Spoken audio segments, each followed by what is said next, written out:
आज पढ़ेंगे अपन क्या, व्यवसायिक अभिवृद्धि, है ना। एकदम धमाके के साथ शुरू होना ही चाहिए, इससे बढ़िया एकदम। और ये टॉपिक भी ऐसा है, देखो इसमें शब्द आया है क्या, बोलो, व्यवसाय। और व्यवसाय शब्द है, इससे सब परिचित है या नहीं। व्यवसाय का मतलब कोई भी ऐसा काम करते हैं जिससे हमें जो पैसा प्राप्त होता है, धन प्राप्त होता है, और उससे हम जो हमारा जीवन है, गुजारा चलाना, रोजी रोटी चलाना, ऐसी बहुत सारी बातें करते हैं, वो चीजें कहीं ना कहीं क्या कहलाती हैं, व्यवसाय कहलाती है। ठीक है। अब व्यवसाय शब्द के साथ शब्द क्या लिखा है इन्होंने, अभिवृत्ति। यानी कोई भी काम है, जैसे माया है उसकी अभिवृत्ति है, जो खुशी के प्रति बहुत ऐसी है। ये मैं जो समझा रहा हूँ उससे भी बढ़िया और समझा रही है कि देख, इसका मतलब सर ने ये बताया, लेकिन इसका मतलब ये भी होता है, तो अच्छी बात ही है। अभिवृत्ति का मतलब किसी भी काम, व्यवसाय, जो भी काम धंधा है, उसके बारे में हम या तो सोचते हैं पॉजिटिव, क्या सोचते हैं बोलो, पॉजिटिव, या सोचते हैं नेगेटिव। कोई है जो किसी काम को अच्छा मानता है, कोई उसको बुरा मानता है, ऐसे, तो ये क्या कहलाएगी, अभिवृत्ति कहलाएगी। और इसके बारे में अब ये व्यवसाय की अभिवृत्ति हमें क्यों बताई जाती है, तो जितने यहाँ बैठे हैं वो सब क्या चाहते हैं, एसईसी करना चाहते हैं। अब एसईसी करके जो वो क्या बनेंगे, टीचर बनेंगे ना। टीचर बनेंगे तो उनको जो वहां जब नौकरी करेंगे तो वहां से सैलरी मिलेगी, या जो भी है वो इस तरह से जुड़ेगा काम।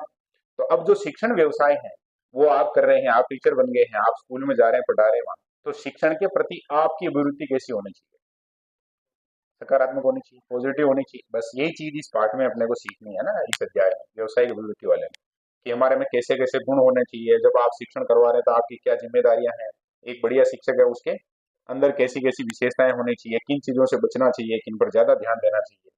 बहुत बार ऐसे कहा जाता है ना कि शिक्षक है वो कर्मचारी बाद में है, पहले क्या है, शिक्षक है। क्योंकि उससे बहुत फर्क पड़ सकता है। जैसे बढ़िया टीचर मिल गए आपको जो पढ़ाते हैं स्कूल में या जहाँ भी आप पढ़ते हैं वहाँ, तो उससे थोड़ा अंतर आ सकता है कि जीवन में, हाँ, सकारात्मक अंतर आ सकता है। तो इस कारण ये जो व्यवसाय बहुत महत्वपूर्ण है। देखते हैं, देखें अपनी जो थ्योरी है उसको और अपन जो समझना चाहिए उसको मिक्स करते हुए। व्यवसाय का मतलब व्यापार के अनुसंधान, व्यापार से जुड़ी हुई बात है वो क्या हो गई, व्यवसाय। जैसे कोई व्यक्ति है जो सब्जी बेच रहा है, फिर भी वो है जो वहां कुल मिलाकर उसका व्यवसाय है, काम है उसका।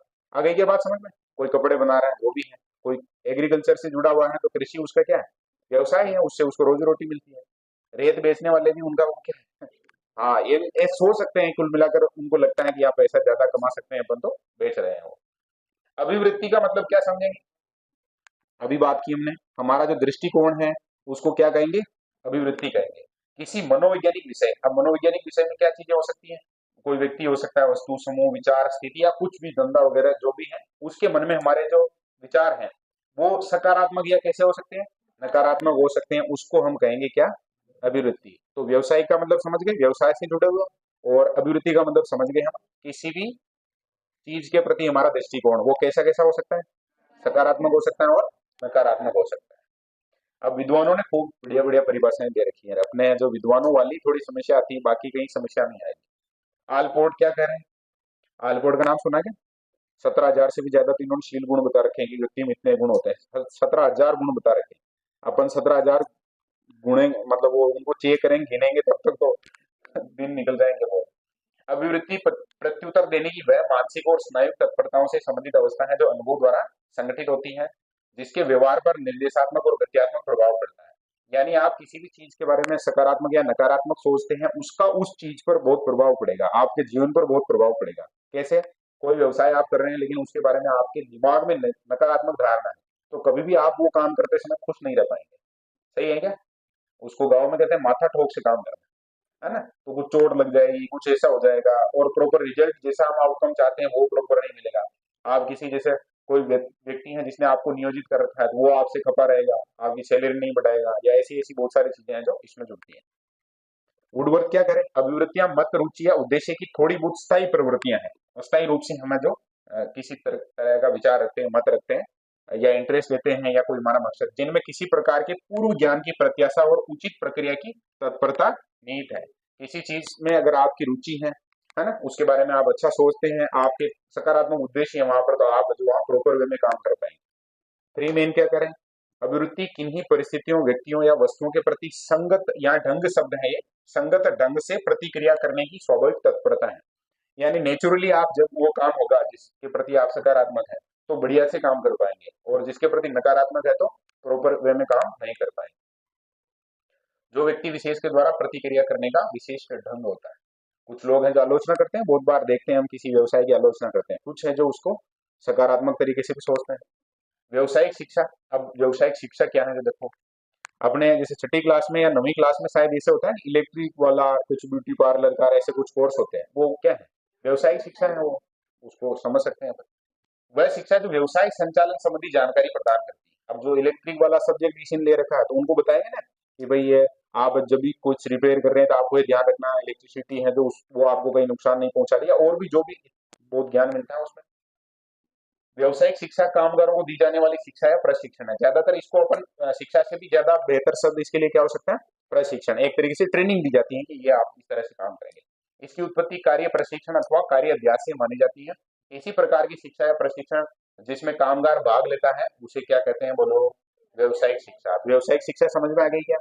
जब भी आप है जो एसटीसी में सिलेक्शन हो जाएगा उसके बाद जब कॉलेज मिलेगा, हालांकि आजकल कॉलेज है जो थोड़ा गड़बड़ करने लग गए, बाकी जब मैंने एसटीसी की थी उस समय का सिस्टम बता देता हूँ मैं। आप कॉलेज में से लेकर उसके बाद 2 साल तक आपकी पढ़ाई चलेगी, वहां आपको ट्रेनिंग दी जाएगी कैसे पढ़ाना है, क्या करना है, क्या नहीं करना है।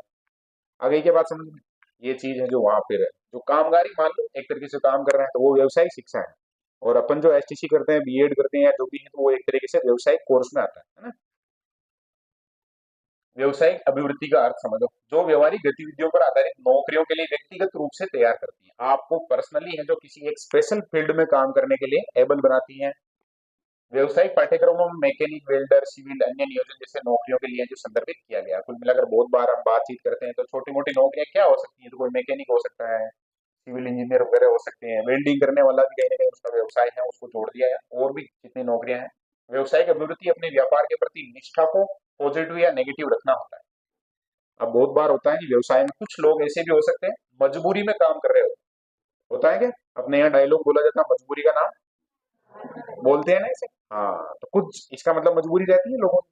अब कोई व्यक्ति है जो कुछ काम ऐसे हो सकते हैं जैसे घर पे अपने साथ ये चीज हो सकती है, कुछ उदाहरण ले सकते हैं अपन। जैसे किसी को जो बहुत पसंद नहीं है लेकिन उनके क्या पशुपालन का धंधा है, तो सुबह सुबह ऑर्डर आ सकता है कभी अपने, तो भाई जाओ उधर साफ सफाई करके आओ, है ना। तो उसको अब वो नेगेटिव सोचता है लेकिन वो मजबूरी में उसको काम करना पड़ जाता है बहुत बार। तो फिर जब मजबूरी में है तो कैसा कह सकते हैं उसको, नकारात्मक कह सकते हैं। दो प्रकार के भाव के अनुरूप बांट सकते हैं, पॉजिटिव और नेगेटिव। अब सकारात्मक व्यवसाय की प्रवृत्ति क्या है तो देखो, इसका तात्पर्य व्यापार के लिए सकारात्मक सोच। आप जो भी काम कर रहे हैं उसके लिए आप कैसा सोचते हैं, जिसमें व्यापार को प्रॉफिट की ओर ले जाने में किया गया कार्य है वो भी शामिल रहता है। प्रॉफिट का मतलब जानते हैं क्या होता है, बोलो, लाभ, है ना, फायदा। एक सामान्य व्यापारी अथवा व्यापार को सामान्य चला रहा है लेकिन एक सकारात्मक अभिवृत्ति वाले व्यक्ति, एक जो सामान्य व्यक्ति है वो है जो सामान्य रूप में व्यवसाय कर रहे हैं, लेकिन जो सकारात्मक व्यक्ति अगर उसको मिल गया और व्यापार संबंधी क्रियाकलाप पर ध्यान केंद्रित करते हैं, उन्हें एक मूल ढांचे पर लाते हैं, तो व्यापार में सकारात्मक सोच व धन का आगमन शब्द लिखा है इन्होंने। अगर आप अपने व्यवसाय के प्रति कैसा सोचते हैं, सकारात्मक, तो धन का क्या होगा, बोलो, आगमन होगा, बढ़ता है, जिसे सकारात्मक व्यवसायिक अभिवृद्धि कहते हैं। तो कुल मिलाकर कोई भी काम धंधा करो उसके बारे में कैसा सोचना है, और सकारात्मक सोचोगे तो क्या होगा, हाँ? पैसा ही पैसा होगा। सही बात है क्या? हाँ, सही बात है। और अगर अभी जैसे मान लो जो विद्यार्थी बैठे हैं उनका अभी धंधा क्या है, व्यवसाय क्या है, तैयारी करना है ना, तो तैयारी के प्रति कैसा सोचना है, सकारात्मक सोचना है, तो नंबर ही नंबर होंगे, खूब नंबर आ जाएंगे, ये चीज भी सोच सकते हैं, है ना। और टेस्ट में ज्यादा नंबर आएंगे तो धन का आगमन भी है उसमें, 5 रैंक तक लाओ। कितनी रैंक तक आना है, तो 5 तक आना है, तो कितने रुपए आ जाएंगे, एक 1000 रुपए आ जाएंगे, बढ़िया बात है, नहीं है ना। कुल मिलाकर कमाई का मौका यहाँ पर भी मिल रहा है, पॉजिटिव रहना है बस।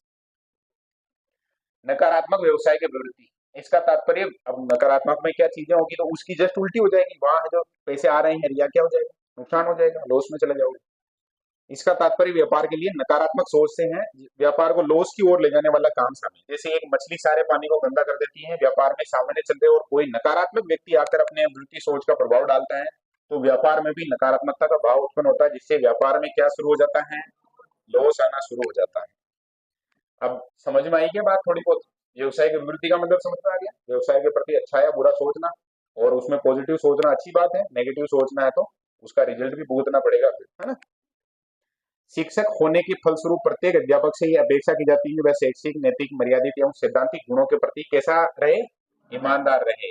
शिक्षण व्यवसाय में सकारात्मक सोच रखते हुए विद्यालय हित, यानी कि आपको जो किसके हित में काम करना है, विद्यालय के हित में, समाज के हित में, क्योंकि विद्यालय भी समाज का लघु रूप है। वहीं से विद्यालय मतलब समाज से ही विद्यालय में बच्चे आते हैं और विद्यालय से तैयार होकर नागरिक है वो समाज में भूमिका निभाते हैं अपनी अपनी। राष्ट्र हित के निर्णय लेने जो समय समय पर किए जाने वाले उसके कार्य क्रियाकलापों तथा गतिविधियों पर निर्भर करते हैं। कुल मिलाकर यहाँ शिक्षक के बारे में थोड़ी महत्वपूर्ण बात लिखी है। अब शिक्षक है जो कैसा होना चाहिए बोलो, किन चीजों के प्रति ईमानदार होना चाहिए? तो यहाँ लिखा है देखो, एजुकेशन जो भी वो पढ़ा रहा हो वो जो उसकी शिक्षण प्रक्रिया है उसके प्रति, और नैतिक रूप से हो, मर्यादित हो, और सिद्धांतिक गुणों के प्रति कैसा हो, ईमानदार हो। ठीक है ना। और जब भी वो नकारात्मक या सकारात्मक की बात आए तो सकारात्मक निर्णय ले, और किस रूप में ले? स्कूल का भला होना चाहिए नहीं होना चाहिए, वो ऐसा काम करे जिससे जो स्कूल में पढ़ने वाले बच्चे हैं वो ज्यादा से ज्यादा फायदे में रहे। फिर दूसरा या समाज हित, क्योंकि स्कूल में पढ़ने वाले बच्चे अगर फायदे में है तो समाज ऑटोमेटिक इसमें आ गया, फायदे में आ गया। फिर समाज अगर फायदे में आ गया, विद्यालय फायदे में आ गया, तो राष्ट्र भी फायदे में ही है। फिर तो समाज का, राष्ट्र का सब हित है जो एक दूसरे से जुड़े हुए हैं। भारतीय समाज के परिप्रेक्ष्य में यह कहा जा सकता है कि जो व्यक्ति जो विद्यालय में शैक्षणिक कार्य करता है वह अध्यापक पहले है, कार्मिक या कर्मचारी बाद में। हालांकि अब जो चीजें हैं वो बदल गई हैं, क्योंकि अब सब लोग बाग हैं जो ऐसा सोचने लगे, कैसा सोचने लगे, आर्थिक लग गए ना। तो मास्टर भी क्या होता है, इंसानी होता है। बहुत जगह हम देखते हैं बहुत अच्छे लोग भी हो सकते हैं, वो चीज अपवाद के रूप में रह गई। ज्यादातर लोग बाग, क्योंकि जो विद्यार्थी है ना वो बहुत प्रोफेशनल हो गया, इस कारण फिर टीचर को थोड़ा धीरे धीरे जो बदलना पड़ गया है।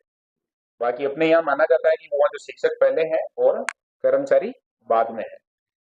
हमारा समाज गुरु को एक अलग ही छवि प्रदान करता है, उसे परमात्मा, कबीरदास ने तो कहा ना, गुरु गोविंद दो खड़े काके लागू पाए, तो उसमें क्या कह दिया है? आजकल के विद्यार्थी नहीं लगते हैं, तो नहीं लगते हैं तो वो गुरु गोविंद वाली कहानी थोड़ी अलग हो गई, लेकिन ठीक है, कुल मिलाकर अपनी संस्कृति में ऐसा है ना, ऐसे माना जाता है कि यह जो महत्वपूर्ण है। परमात्मा तुल्य माना है, माता पिता से भी बढ़कर माना है, और सच्चा मार्गदर्शक माना है। ऐसे में यदि वह अपने कर्म या व्यवसाय के प्रति एक निष्ठ, समर्पित, प्रतिबद्ध नहीं होगा तो उसका शैक्षणिक कार्य के प्रति है जो क्या कहलाएगा, अन्याय है। कभी हम अनजाने में अन्याय करते हैं, वो इस रूप में अन्याय होता है। युवाओं की शिक्षण व्यवसाय के प्रति जागरूकता है वो सकारात्मक हो तो बढ़िया रहेगा। एक रचनात्मक और धन प्राप्ति का अच्छा साधन हो सकता है। अगर आप जो शिक्षण व्यवसाय के प्रति सकारात्मक सोचते हैं तो आपके लिए जो एक तो रचनात्मक है ना, नई नई चीजें होती हैं तो वो चीज है, और धन प्राप्ति का अच्छा साधन हो ही सकता है। अपने पूरे इंडिया में शायद तक सीबीएसई के बाद सेकंड नंबर पे राजस्थान सरकार सैलरी देती है। एक थर्ड ग्रेड का टीचर जो पहली से पांचवी तक वो अनाराम पढ़ाता है, उसकी सैलरी जाके चेक करोगे 1 लाख से ज्यादा है। कितने ही व्यवसाय में इंजीनियरिंग कर रखी है, लाखों रुपए खर्च के करके पढ़ाई कर रखी है, उनको प्राइवेट कंपनियों में जॉब करते हैं तो उनको नहीं मिलते होंगे, है ना। तो इसका मतलब बढ़िया ही है मामला। तथा इन सबसे सर्वोपरि समाज के लिए कार्य करना शिक्षण द्वारा। और ये चीज मुझे याद आ रही, खजीना में जब भी मैं एक कार्यक्रम में गया था तो वहाँ वो सर कह रहे थे कि हमारे यहाँ के बच्चे हैं जो हमारे कितनी सैलरी आती है इसका पूरा ध्यान रखते हैं। इन सर के सबसे ज्यादा आती है, इनके प्रिंसिपल साहब से भी ज्यादा आती है जबकि थर्ड ग्रेड में, ऐसे कुछ थोड़ी बातचीत कर रहे थे वो, तो इसी कारण कहती मैंने ये बात। सर्वोपरि समाज के लिए कार्य करना शिक्षण द्वारा समाज के मूल्यों, आदर्शों, संस्कृति की सुरक्षा और उसका हस्तांतरण करना तथा एक सही दिशा में राष्ट्र का निर्माण करना। क्योंकि आप है जो जिस दिशा में ले जाओगे बच्चों को वो उस दिशा में चले जाएंगे। सही बात है क्या? हाँ, बहाव है उसके साथ ये चीज जुड़ती है। जैसे एक नदी है वो बह रही है, सीधा समुद्र में चली जाएगी, बीच में जब आपने एक बांध बना दिया और उसको टरबाइन में से होके गुजार दिया तो वो क्या प्रोडक्ट, मतलब क्या चीज बना सकती है? बिजली, इलेक्ट्रिसिटी बना सकती है। हवा ऐसे ही बह रही है, लेकिन आपने जो वहाँ एक वो पवन चक्की लगा दी तो फिर वो जो चक्की घूमने लग जाएगी और इलेक्ट्रिसिटी प्रोड्यूस हो सकती है। तो इसका मतलब सही दिशा है उसका फर्क पड़ सकता है। इस युग में आवश्यकता है कि युवा आगे आए, शिक्षण व्यवसाय के लिए क्या करें, निरंतर कार्य करें जिससे समाज की उन्नति हो सके और शिक्षक को जो वापस से उचित सम्मान भी प्राप्त हो सके। तो आप शिक्षण व्यवसाय है उसके बारे में अच्छा सोच सकते हैं। बहुत लोग हैं जो नकारात्मक भी सोचते हैं और सकारात्मक भी सोचते हैं, सब चलता रहता है। वास्तव में शिक्षक को अपने व्यवसाय के प्रति जागरूक होने के लिए विभिन्न पक्षों की ओर ध्यान देना चाहिए, क्योंकि इन समस्त गुणों का एक शिक्षक में होना है जो आवश्यक है। अब हम बात करेंगे, जैसे ये हमने बात कर ली कि शिक्षण व्यवसाय क्या है, युवा अगर इधर आएंगे तो क्या होगा, समाज को उनसे क्या आशा है, उम्मीद है ना। और वो जो अगर रचनात्मक रूप से, सकारात्मक रूप से है तो उनको ऐसे नहीं कि दूसरी जगह वो ज्यादा पैसा कमा सकते हैं, यहाँ कम, यहाँ पर भी अब तो बहुत अपॉर्चुनिटी हो गई। अब ऐसा जरूरी नहीं कि ठेका नहीं है कि आप ऐसे केवल क्या करें, एक नौकरी करें, उसके अलावा भी अगर आप जो सकारात्मक सोचते हैं तो बहुत बढ़िया और कर सकते हैं। अब शिक्षक में क्या गुण होने चाहिए उसकी बात हमें करनी। एग्जाम में पूछा जा सकता है, अच्छे से याद रखना कि शिक्षण में कम से कम ये गुण होने चाहिए। और सारे गुण कैसे होंगे पहले ही बात कर लेते हैं, कुछ भी देखने की आवश्यकता है नहीं। बढ़िया से बढ़िया गुण होने चाहिए, ठीक है। कैसा होना चाहिए? उत्साही होना चाहिए, एकदम शरीर मानसिक रूप से स्वस्थ होना चाहिए, शारीरिक रूप से स्वस्थ होना चाहिए, ईमानदार होना चाहिए, न्याय प्रिय होना चाहिए, संवेदनशील होना चाहिए, सब होना चाहिए। शिक्षक में अच्छे अच्छे सब गुण होने चाहिए। पहला आ गया अच्छा स्वास्थ्य। भाई अभी मैं अगर बीमार होता तो पढ़ना पता है क्या? ये चीज है, यानी स्वास्थ्य है जो जरूरी है। फिर हो गया ऊर्जावान होना। अब मैं ऐसे कह दूं कि मैं तो थाक रही हूँ, मत बैठ जाऊं, ऐसे और चीजें हो सकती हैं, तो वो भी चीज है, ऊर्जावान होना जरूरी है। इसको सीधा ही समझ लो। आवाज कैसी होनी चाहिए? हाँ, अगर वो बोल रहा है अपनी समझ में नहीं आ रही तो लफड़ा हो जाएगा। अपनी आवाज देखो प्रॉपर नहीं जाती तो माइक बोल रहा है और क्या करें, है ना। हालांकि इससे थोड़ी गड़बड़ भी होती है, लेकिन ठीक है। वेशभूषा एवं प्रस्तुति श्रेष्ठ होना, प्रसन्नचित होना, ये चीजें हैं। वेशभूषा कैसी होनी चाहिए? ऐसे नहीं कि विचित्र वेशभूषा पहन के आ जाए, बच्चे जो उसको मतलब पढ़ने के बजाय ये देखेंगे यार, है? बहुत जगह देखते हैं ना अपन, विचित्र वेशभूषा की कहानियां जुड़ जाती है। प्रस्तुतिकरण है जो वो कैसा होना चाहिए? श्रेष्ठ होना चाहिए। और उसका जो व्यक्तित्व है वो और कैसा होना चाहिए? ऐसे नहीं कि रोहिणी शक्ल बना रखी है, दूसरे देख रहे हैं कि यार ये जो मतलब फिल्म है क्या। मानसिक स्वास्थ्य कैसा होना चाहिए? तो शिक्षण का मनोविज्ञान उसको पता होना चाहिए। एजुकेशन में भी है, साइकोलॉजी है थोड़ी सी, उसका नॉलेज होना चाहिए। विषय वस्तु का ज्ञान होना चाहिए। जो पढ़ा रहा है उसके बारे में नहीं पता होगा तो प्रॉपर कैसे पढ़ाएगा, ये चीज भी है। और बालक की प्रकृति का ज्ञान। बहुत बार ऐसे होता है ना, हम चर्चा करते हैं जानबूझ के चीजें पूछता हूँ मैं, कुछ को लगता है कि ये क्यों पूछा जा रहा है, ये जरूरी है क्या अभी, लेकिन उसके पीछे जो मकसद होता है कहीं ना कहीं क्या होता है बोलो, उसका नेचर क्या है, कैसे वो चीजों में इंटरेस्ट ले सकता है, कैसे अच्छे से पढ़ सकता है। देश व राज्य की संस्कृति का ज्ञान होना जरूरी है। कॉन्फिडेंस होना चाहिए, आत्मविश्वास होना चाहिए शिक्षक में। और ये सब चीजें अगर टीचर बनना चाह रहे हो तो ये होनी चाहिए, अपने आप में डेवलप करनी है। समाज में व्यक्तिगत बुराइयां हैं उनकी जानकारी होनी चाहिए, ताकि आप जो विद्यार्थी हैं उनको ये चीज बता सको कि ये चीजें हैं, इनको अपने को खत्म करनी है। जैसे यहाँ थोड़ी है कोई नशा वगैरह करने वाला विद्यार्थी हो ऐसा या कुछ, तो इनके बारे में हमें पता होना चाहिए कि धूम्रपान है जो अपने लिए स्वास्थ्य के लिए खराब हो सकती है, और भी चीजें हो सकती हैं बहुत सारी। समाज में व्यक्तिगत बुराइयां जानकारी में होगी तो इससे क्या होगा? समाज में भी कुछ चीजें ऐसी हैं ना जो नकारात्मक है। क्या है बताओ, देखें एक दो। हाँ, ऐसी चीजें हैं जो वो नकारात्मक है, तो उनके बारे में शिक्षक को जानकारी होगी तो वो विद्यार्थी को ये बता पाएगा कि इनमें हम हमें जो ध्यान नहीं देना। व्यवहारिक होना चाहिए, होना चाहिए क्या? प्रैक्टिकल तो होना चाहिए कम से कम। अब इसका मतलब क्या है, क्या लगाओगे? हम्म? किसी जिद पे, जैसे कोई बात आ गई जिद पे अड़ के बैठ गया बस, तो ऐसे नहीं। प्रैक्टिकली वो जो अप्लाई हो पा रहा है तो अप्लाई करना, उसको नहीं हो पा रहा है तो फिर उसमें जो फ्लेक्सिबल होना, व्यवहारिक होना जरूरी होगा। शिक्षण यहाँ दी लिखा हुआ है, यहाँ होना चाहिए कि शिक्षण की नई व आधुनिक तकनीकी का उसको क्या होना चाहिए? ज्ञान होना चाहिए। अपन भी प्रयास करने की जो आधुनिक तकनीक है उसका कहीं ना कहीं अच्छे रूप में उपयोग कर पाए। नैतिक रूप से सामाजिक न्याय पर विश्वास करने वाला वाला होना चाहिए, यानी कि सामाजिक न्याय क्या होगा? सामाजिक न्याय कि सबको समान अवसर मिले, ऐसी ऐसी बातें। फिर दयालु और संवेदनशील होना चाहिए, दया करनी पड़ती है बहुत बार, जो भी विद्यार्थी हैं उनमें इस तरह की संभावना रहती है। तो धैर्यवान होना चाहिए, बहुत पेशेंस रखना पड़ता है टीचिंग में। बहुत विद्यार्थी ऐसे शैतानी कर रहे हैं, कुछ भी कर रहे हैं, अब आपको गुस्सा आता है और कोई ऐसे हो गया तो फिर लफड़ा ही है। कंट्रोल चाहिए वहां पर।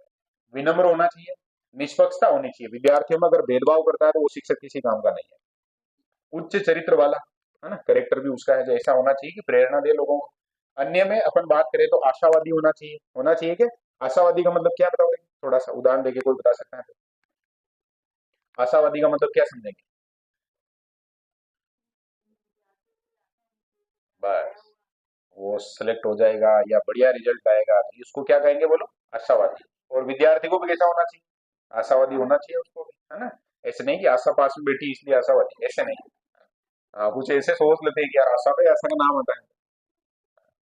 समाज सुधारक होना चाहिए, समाज में जो सुधार लाने का विचार उसके मन में है तो ये अच्छी बात हो सकती है। कुशल कक्षा प्रबंधक, कक्षा को मैनेज करना उसको आना चाहिए। इसका मतलब ये है कि जैसे मैं पढ़ा रहा हूँ, मेरे पीछे जो वो कुछ खेलने लग जाए, फ्री फायर ऐसा कुछ, बहुत सारे आजकल होता है ना ऐसे, है ना, गैंग बना के खेलते हैं। क्या क्या खेलते हैं पीछे? ये खेलता नहीं खेलता है? आशीष खेलता है ना। आ, वो तो एक दिन गेम खेल ही रहा था, वो डाकू एक कौन बेटा है, हाँ, डाकू वाला गेम खेल रहा था, कोई फाइटिंग मतलब फायरिंग चल रही थी उसमें। मैं आ गया था क्लास में तो फटाफट बंद कर लिया। कुशल नेता, अब कक्षा का नेता होता है क्या शिक्षक, तो उसको जो नेता भी कैसा होना है? हाँ, कुशल होना जरूरी है, वो पहल कर सके, ऐसी बात है। अध्ययनशील होना चाहिए, यानी कि खुद भी पढ़ रहा हो तो और ज्यादा बढ़िया प्रॉपर है जो पढ़ा सकता है, ये बातें हैं जो अन्य में आ जाए। तो शिक्षक की विशेषताएं देखी, समझ में आई क्या? कैसा कैसा होना चाहिए बताओ देख थोड़ा। हाँ, यहाँ जो सामने नजर आ रहा है वो तो नहीं है। शारीरिक रूप से कैसा होना चाहिए? स्वस्थ होना चाहिए, ऊर्जावान होना चाहिए, है ना। मानसिक रूप से कैसा होना चाहिए? मनोविज्ञान का ज्ञाता होना चाहिए क्या? कॉन्फिडेंस भी होना चाहिए उसमें। सारी चीजें। वेशभूषा कैसी होनी चाहिए? विचित्र? हाँ, सामान्य वेशभूषा या सही जो होनी चाहिए, प्रॉपर आवाज होनी चाहिए, ये सारी बातें होंगी। इनके साथ साथ अपने व्यवसाय में निपुणता और कुशलता प्राप्त करने के लिए समय समय पर बहुत सारे कार्यक्रम होते हैं, उनमें उसको भाग लेना चाहिए। ट्रेनिंग भी मिलती है इसकी, है ना, बहुत सारी ट्रेनिंग्स होती हैं। तो वो अब और क्या महत्वपूर्ण बातें हैं, बात करते हैं। व्यवसाय के प्रति निष्ठा और जवाबदेही की निष्बद्धता है, मतलब व्यवसाय के प्रति उसको कैसा होना चाहिए? निष्ठावान होना चाहिए और रेस्पॉन्सिबल होना चाहिए, जवाबदेह होना चाहिए, है ना। जैसे अभी अपनी क्लास है, उसमें से एक भी विद्यार्थी है, वो एक भी विद्यार्थी का सिलेक्शन नहीं होता है, तो उसके लिए मैं भी जिम्मेदार हूँ कहीं ना कहीं, क्योंकि मैं जो समय रहते उसको सही तरीके से नहीं बता पाएगी भाई ये काम करना है। सही बात है कि? हाँ। व्यवसाय की शिक्षा प्राय माध्यमिक कक्षा के पश्चात है जो आरंभ की जाती है। अब हालांकि गवर्नमेंट धीरे धीरे इसको बदल रही है, कक्षा 6 से लागू। अभी जो नई एजुकेशन पॉलिसी है 2020 वाली, वो जब लागू हो जाएगी पूरी तरह से, तो छठी क्लास से व्यवसायिक शिक्षा है जो शुरू हो जाएगी। अध्यापन में रुचि क्षमता होने के बावजूद भी बहुत सारे लोग बाग ऐसे होते हैं जो टीचिंग फील्ड है उसको छोड़ देते हैं। होता है क्या ऐसा? बहुत बार होता है, हो जाता है ऐसा। दूसरे व्यवसाय में चले जाते हैं, ऐसा नहीं होना चाहिए। अध्यापकों को अपने कर्तव्यों और सीमाओं की तुलना में अधिकारों के प्रति चेतना अधिक बढ़ी है, ये लफड़ा हो गया। क्या हो गया लफड़ा? जो पढ़ाना है, जिस बात पर देना है, उसके बजाय अब उनको क्या चाहिए? हाँ, हालांकि हर व्यक्ति को चाहिए अधिकार, तो कोई बात नहीं है, लेकिन धीरे धीरे अब क्योंकि थोड़ा है जो उनके जो कर्तव्य हैं, ड्यूटीज हैं, उनके अलावा वो थोड़ा है जो राइट्स की तरफ बढ़ गए हैं, मूव कर गए हैं। शिक्षक का सबसे प्रमुख कार्य शिक्षण कराना है, यही है, पढ़ाना। शिक्षण व्यवसाय में उन युवक युवतियों को आना चाहिए जो वास्तव में शिक्षण कार्य में रुचि और अभिवृत्ति रखते हैं। अब यहाँ अपनी क्लास में जितने विद्यार्थी बैठे हैं, जिनमें से किसी को भी लगता है कि मेरे को जो मैडम बनना है या मास्टर बनना है, हमारे बोलते हैं हमने गाँव में, लोकल में, तो उनको जो ये दोनों बातें बहुत अच्छे से ध्यान रखनी। एक तो किसमें रुचि लेनी है? पढ़ाने में रुचि लेनी है, ठीक है ना। और उसका एटीट्यूड पढ़ाने के प्रति कैसा होना चाहिए? सकारात्मक होना चाहिए। आ गई क्या बात समझ में? अगर ये बात समझ में आ गई तो फिर सिलेक्शन हो जाएगा, और रीट में एक ही बार में सिलेक्शन हो जाएगा, क्योंकि ऑटोमेटिक जब हम पॉजिटिव होते हैं तो सारी चीजें भी हमारे प्रति कैसी हो जाती है? पॉजिटिव हो जाती है। छात्रों की प्रत्येक गतिविधि तथा क्रियाओं पर शिक्षक की स्पष्ट छाप देखी जा सकती है। जैसा शिक्षक करता है वैसा अनुकरण करने लग जाए विद्यार्थी। छात्रों को नागरिक बनाने में शिक्षक की अभिवृत्ति या महत्व का होना चाहिए, है ना, अभिवृत्ति का महत्व की ओर कर देते हैं कि महत्वपूर्ण भूमिका होती है, यानी कि कोई भी छात्र है वो एक अच्छा नागरिक बनेगा, इसके पीछे कहीं ना कहीं किसका रोल हो सकता है? बढ़िया, शिक्षक का रोल हो सकता है। एक अध्यापक यदि शिक्षण व्यवसाय में रुचि रखता है एवं उसकी सोच उसके प्रति सकारात्मक है, तो वह आत्मसंतुष्टि प्राप्त करने के साथ साथ, अब ये परीक्षा में प्रश्न आएगा कि आपने जो शिक्षण व्यवसाय चुना है क्यों, तो उसमें एक ऑप्शन आएगा खूब सैलरी मिलती है और ये है और वो है, और एक आएगा कि आप उससे आत्मसंतुष्टि प्राप्त करते हैं। तो आपको क्या सही करना होगा उसमें? हाँ, ये बहुत फर्क पड़ने वाली बात है। प्राप्त करने के साथ साथ छात्र विद्यालय एवं समाज हित में कार्य कर सकेगा। समाज, छात्र या विद्यालय को दृष्टिगत रखकर कार्य करने वाला शिक्षक ही सफलता के साथ उत्तरदायित्वों का उचित रूप से निर्वाह कर सकता है। शिक्षक व्यवसाय ऐसा व्यवसाय शिक्षक नहीं होना चाहिए। शिक्षण व्यवसाय एक ऐसा व्यवसाय है जिसके माध्यम से देश के भावी नागरिक तैयार होते हैं, तो इसीलिए जरूरी है कि आप पॉजिटिव रहो। एक अध्यापक यदि शिक्षण व्यवसाय में रुचि रखता है, उसकी सोच उसके प्रति कैसी है? सकारात्मक है, तो ये बात है जो हो गई है, वैसे आत्मसंतुष्टि की बात हो गई है, शायद ये है जो रिपीट है। समाज, छात्र या विद्यालय को दृष्टिगत रखकर कार्य करने वाला शिक्षक सफलता के साथ है जो उत्तरदायित्वों का निर्वहन करे, तो वो निश्चित रूप से देश के लिए अच्छा काम कर सकता है। तो रिवीजन हो गया एक तरीके से अपना। तो ये टॉपिक था कौन सा? व्यवसाय की अभिवृद्धि। आ गया क्या समझ में? व्यवसाय मतलब कोई भी काम धंधा, और अभिवृद्धि का मतलब उसके प्रति हमारा दृष्टिकोण या हमारी सोच कैसी है, पॉजिटिव है या नेगेटिव है। ठीक है, शिक्षण में फिर बात कर ली हमने कि कोई भी अगर शिक्षण व्यवसाय में आना चाहता है तो उसकी सोच तो हमेशा कैसी हो? पॉजिटिव हो, रुचि हो उसकी, है ना। और अगर उसकी रुचि होगी तो देश का, समाज का, विद्यालय का, सबका और उसका खुद का भी। क्योंकि बहुत बार ऐसे होता है ना, लोग बात कहते हैं कि जो भला करता है उसका बुरा हो जाता है। ये सच है क्या? नहीं है, किसी भी हालत में सच नहीं माना जा सकता है। बस वो ये गलती हो जाती है, हम भला कर किसका रहे, किसी गलत व्यक्ति का। जैसे कोई मतलब ऐसा व्यक्ति है जो बहुत उपद्रवी इस टाइप का आदमी है, उसको और कुछ आप सपोर्ट कर रहे हैं, तो फिर तो वो नुकसान में बदलेगा। सही पात्र है जो वहाँ ढूंढना जरूरी है। और अब प्रश्नों की अगर बात करेंगे अपन, तो इसमें कुछ जगह है जो मार्क गलत भी हो सकते हैं, या तो क्योंकि वो जल्दबाजी में कंप्यूटर टाइप करते हैं तो उस समय गड़बड़ हो सकती है, लेकिन अपन पूरा प्रश्न है जो प्रॉपर समझते हैं और देखते हैं। देखें क्या है। पहला है, व्यवसाय के चयन के लिए स्वतंत्रता दी जाए तो आप सर्वोच्च प्राथमिकता किसे देंगे? अब इसको ऐसे समझो, देखो ये प्रश्न है जो कौन सी परीक्षा में मतलब आएगा, अपने अपन इसको अटेम्प्ट कहाँ करेंगे? बीएसटीसी की, ठीक है, प्री बीएसटीसी का एग्जाम। अब बीएसटीसी करने के बाद कोई भी अंत की व्यवसाय में जाता है, शिक्षण में, भाई टीचर बनेगा ना वो। तो टीचर बनने जा रहे हो तो आपको फिर किसको चयन करना है? शिक्षण को ही चयन करना है, इसके अलावा और कोई ऑप्शन, भले ही यहाँ कलेक्टर बनाना लिखा हुआ हो ना, तो भी आप जो उसको चयन नहीं करेंगे, क्योंकि आप जिस परीक्षा का एग्जाम दे रहे हैं वो तो फिर शिक्षण वाली है ना। इसलिए वहां पर आपको जो कौन सा सही करना पड़ेगा? शिक्षण सही करना पड़ेगा। आज की संपूर्ण शिक्षा प्रणाली सैद्धांतिक व उद्देश्यहीन हो गई है। ये बात है जो बीच में जब अपन क्लास चल रही थी उस समय मैंने कहा था कि धीरे धीरे लोग बात कैसे हो गए? होशियार हो गए। हो गई क्या प्रोफेशनल, अपनी भाषा में होशियार होना बोलते हैं उसको। धीरे धीरे लोग बाग ऐसे हो गए कि वो उन चीजों पे फोकस ही नहीं करते, बस पूरा स्ट्रेट फोकस है कि पैसा जहां से ज्यादा आ जाए, भले वो उसमें तरीका भी थोड़ा गलत भी लगा लेंगे। ऐसा होने लग गया क्या? इस कारण जो शिक्षा प्रणाली है वो डिस्टर्ब हुई है। तो डिस्टर्ब हुई है तो अपन इससे क्या रहेंगे? सहमत रहेंगे। हालांकि इसमें है जो वो लिखा है, देखो भी संपूर्ण है, इसमें प्रश्न है उसकी प्रकृति अगर चेंज होगी तो उससे हम जो असहमत भी हो सकते हैं। छात्रों को अध्ययन की ओर ले जाने के लिए अध्यापक का कर्तव्य है कि तो उन्हें पुरस्कृत करे, प्रशंसा करे, दंडित करे और प्रेरित करे। तो ज्यादा बढ़िया है जो कौन सा ऑप्शन है? प्रेरित करना है उनको। यहाँ जो ये गलत लिखा हुआ है इसको अपन डी करेंगे, ठीक है ना। क्योंकि प्रेरणा है वो पुरस्कार से भी ज्यादा बढ़िया उसके लिए हो सकती है। क्योंकि पुरस्कार है ना, वो कुछ दिनों बाद जो उसका असर कम पड़ सकता है, लेकिन अगर प्रेरित करने वाला व्यक्ति तो है तो फिर वो आगे विद्यार्थी के लिए फायदा करेगा जीवन भर। बच्चों को चिढ़ाना या मजाक नहीं उड़ानी चाहिए, ऐसा प्रश्न पहले आया हुआ भी है। और इसकी अपन बात कर रहे हैं शिक्षण व्यवसाय में, अगर आप ऐसे सकारात्मक सोचते हैं तो आप बच्चों को चिढ़ाएंगे नहीं, है ना, उनका मजाक नहीं उड़ाएंगे। बहुत बार होता है ना ऐसे, कुछ शिक्षक होते हैं ऐसे जो वो ध्यान, क्योंकि वो छोटा बच्चा है या विद्यार्थी है तो वो तो क्या ही वहां चोरी करेगा उसके सामने, तो फिर वो उल्टा कुछ भी उल्टा सीधा बोलते रहते हैं, नहीं चाहिए। कारण क्या है बोलो?